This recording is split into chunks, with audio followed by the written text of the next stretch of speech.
Hi, I hope everybody's having a good day today. I'm going to go over your math lesson with you. First of all, if you haven't yet, you may want to pause the video and go back and work on your warm-ups. Remember, those need to be completed on Schoology and submitted. All right, so for today, we're going to move on to lesson 10-2. Yesterday, you worked on creating a data table with the information that it gave you based on a statistical question. Well, today we're going to learn about two other types of tools that we would use to represent this data. So it says, I can use dot plots to display and analyze data, and I can use histograms to display and analyze data. So those are probably two new terms for us. If we were here at school, we would add them into our vocab. And they are just tools that we use to put our information that we learned from our statistical question into the dot plot or the histogram. So first up, we're going to use the the dot plot. We'll do the histogram next. So this dot plot represents the football team's wins. So if I take a look, it's a numbered line and there are just dots on it. So these dots tell me a couple of things. One, the most wins that a team has is 12. The least amount of wins a team has is 2. The number of wins that appears the most frequent is 5. And then I could do lots of other data, like 2 teams won 8 games. 1 team won 4 games. So this is the type of analyzing I can do from a dot plot. So today we are going to be asked to create a lot of these dot plots as well as histograms. So let's go ahead and get started. So if you take a look in your math book that you should have taken home with you yesterday, we're going to be on page 551, sorry. And you're going to see example 1 on 551. So we're supposed to construct a dot plot for this statistical question. How many pets does the average student own? So here are the people that they surveyed. That was the question that they asked them. They gathered their data, and now they want to create a dot plot for it. So the first thing they're going to, of course, need is a number line. So we create our number line. And if I look at my data points, it looks like 0 seems to be the smallest number, and I think 4 is the largest. So I'm just going to put my number line marks on here from 0 all the way up to 4. The next thing that I'm going to do is add this information from my survey results to my dot plot line. So there's a couple ways I can do this. There's a 3, so I can put a dot above 3. There's a 0, so I can put a dot above 0 and go through one at a time. If that's what you would like to do, that is fine. Or I can go through and say, okay, zeros. Let's see. I already have 1, but I need 2, 3, 4 total zeros, and then all my zeros will be gone. So I'm going to do 4 total on the zeros. And then 1, I have 1, 2, 3, 4, 5, 6 of those. 1, 2, 3, 4, 5, 6 of those. I'm trying to keep them as even as possible as I go up so that I can look at it and compare. So then I move to 2s. I've got 1, 2, 3, 4, 5, 6, 7, 8 2s. So again, I'm going to try to keep it in line the best I can. 1, 2, 3, 4, 5, 6, 7, 8 2s. 3s, I already marked off 1 of them. How many extra do I have? 1, 2, 3. So I need a total of 4 there. I need 3 more. And then it looks like I'm left with 2 4s. So hopefully the dot plot that I just created matches the one on 551 that tells us the number of pets based on the survey that was completed. So again, I could analyze this data by saying a lot of things. The lowest number of pets somebody owns is 0. The most number of pets somebody owns is 4. Nobody owns over 4 pets. The most people own 2 pets, though. That's about the greatest number, or the greatest number of dots that we have. So most people own 2 pets.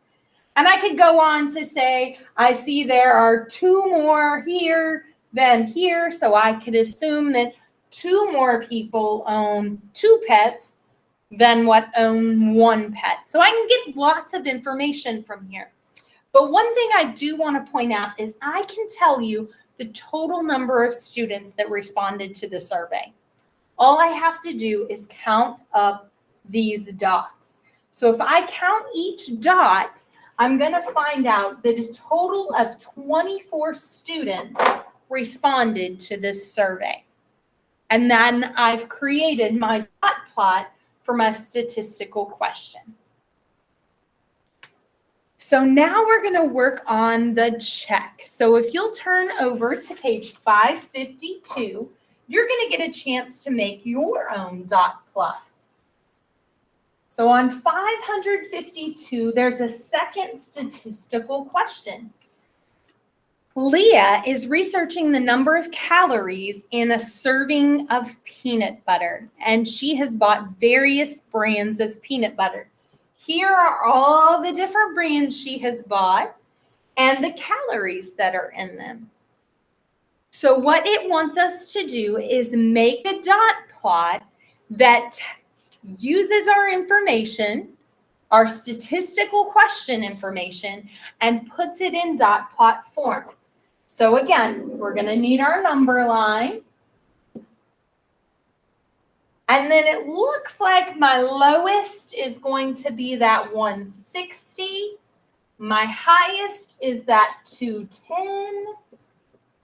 So you can count by tens except for this number. So what I would suggest you do is go ahead and count by your tens. But then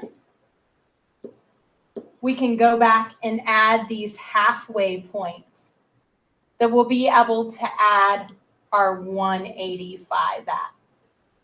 Okay, so go ahead and pause the video and finish completing your dot plot.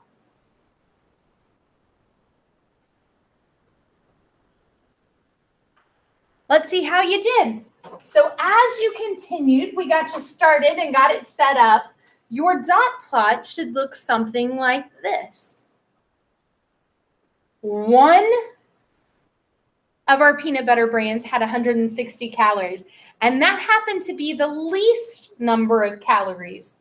The most calories was this 210, and it looks like most of our brands of peanut butter have about 190 calories.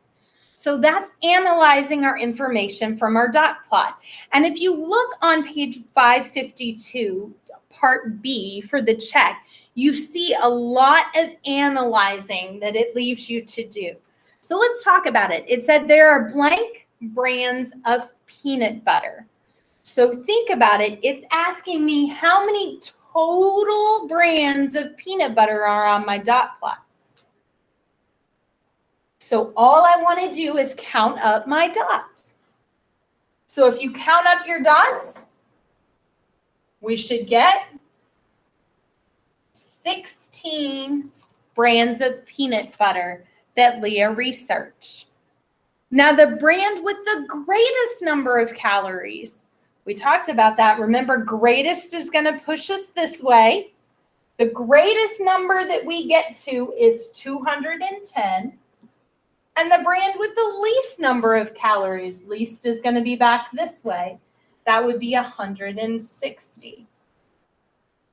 The most common number of calories, the one that has the most dots, would fall onto the 190.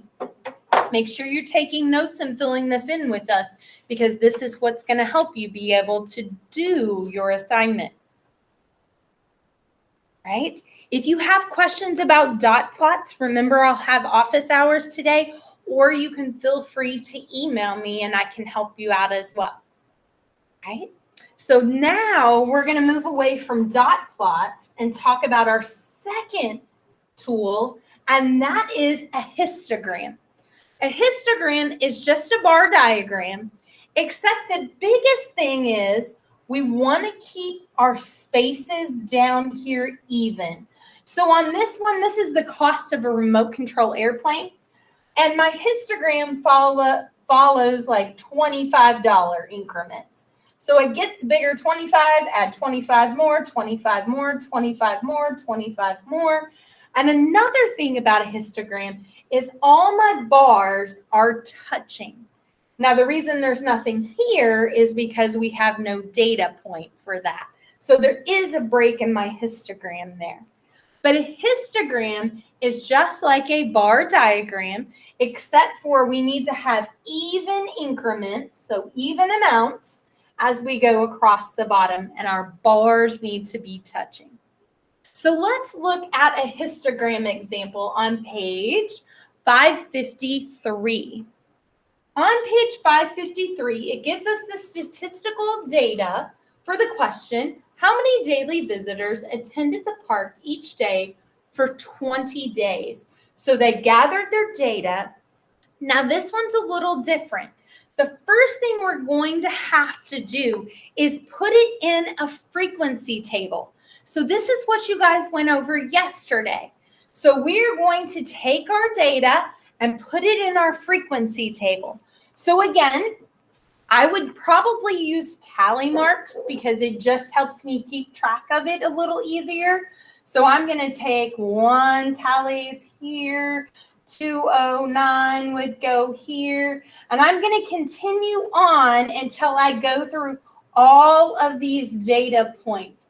Or like the last time when we did it, you can go through and look for all of the ones that fall in this range. Okay, so either way, you're going to find your data points. So as I go through, I can look and I can see that there are 2 in this data range. So that one has a frequency of 2. If I continue, I'm going to end up with, let's see, that falls in that range, that does, that does, that does, that does. So I get 7 here. If I continue on, I need the 200 to 249. I already have 2.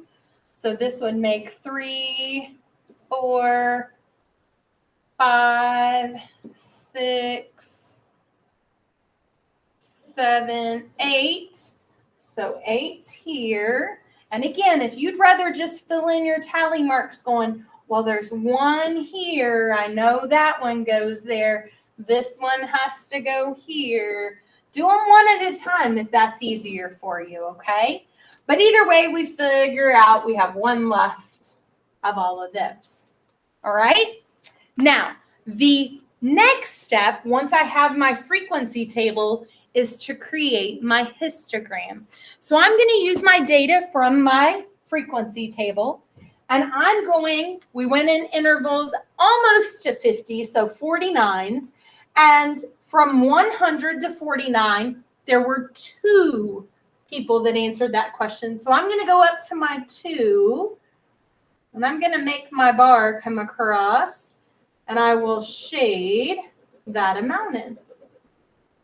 And then I need 7 for this next one. So again, remember, they need to touch. So 7 falls in about right here. So they're going to touching. The next one has 8, so it's going to go just a little higher. 8 comes across right here. Down. And then the next ones drop off. And they're actually, all 3 of them are 1s. So my first bar going to be right across here at 1. And then we have another 1 and a third 1. Okay? So I have created my histogram using my frequency table that you did yesterday because you have your data from your statistical question. Okay? This is a histogram. I can tell the same things from a histogram. I can tell that most of our visitors fell in that 200 to 249. That was the most range. We had the least amount of visitors would be this range from 250 to 299, 300 to 349, 350 to 399. Those were all the same with just one day having that many visitors. So there's my histogram. Now it's time for you to try a histogram. So if you'll turn over to page 554, you are going to see the statistical question listed on the check that says, how many books did you read over summer vacation? And again, you see the data that's listed there, and you need to build yourself a frequency table. Let me help you get started, and then I'll let you get to work, okay? So looking at my numbers, it looks like I go from 0 up to 14. So remember, I want to try and keep my data points even. So here's what I'm going to do. I'm going to go from 0 to 2, and then we are going to go from 3 to 5, and 6 to 8, 9 to 11, and 12 to 14. So use these for your histogram, and then collect your data, see how many fall in that category, and build your histogram over here. Go ahead and pause the video and work on your check.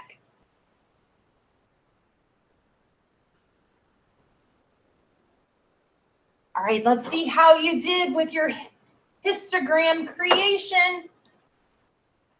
This is what your histogram should look like. We've got 6, 0 to 2. So up our histogram went, and this one has a counting by 4s up the side. I would probably still count it out by 1s, but it's entirely up to you how you build your histogram. So this went 4, 6, 8, 10, and there's a 2 in there. So we have 6 that fall in the 0 to 2. We have 10 that fall in the 3 to 5, 7 that belong in the 6 to 8, 3 that belong in the 9 to 11, and 4 that belong in the 12 to 14. So again, I can use my histogram to analyze the data, and I can tell you most students read between 3 to 5 books. The least amount would be 0, and the most a student read, according to my histogram, was 4. The least amount of range right now is the 9 to 11 books. Not a lot of students read 9 to 11. Right? And again, I can still tell the total number. I have my data points, or I can go through and add up my numbers. I can add these numbers up. So 6 plus 10 plus 7 plus 3 plus 4, and I can tell you the number of students that answered this survey question. Again, if you have questions over histograms, make sure you use your book as you're completing your assignments, or again, I will have office hours from 10 to 11. Feel free to hop on. I'll have the Google link posted, or you can email me if it's after that time frame. Right? So here is your assignment today. You are going to complete page 555. Your assigned problems are 1 through 5, and number 9. Those are the have to do's. You must complete 1 through 5 and number 9. Now there are extra credit problems, 6, 7, and 8. If you want to go ahead and do 6, 7, and 8, feel free to. I will give you extra credit. Your assignment must be turned in tomorrow at the start of class. So make sure you're working on it. If you run into problems or have questions, please feel free to email me. Okay? And then your last thing to make sure is done today, complete an extra math lesson if you haven't completed all your extra math operations, and make sure you have 15 minutes on iReady so far for the week. Today is Tuesday, so it's an extra math day, but remember, your 15 minutes should have been done yesterday on iReady so that you're not behind already. Feel free to work on iReady if you would like to earn some extra minutes. Let me know if you have questions. I hope you all have a great day, and I will see you Wednesday. Bye.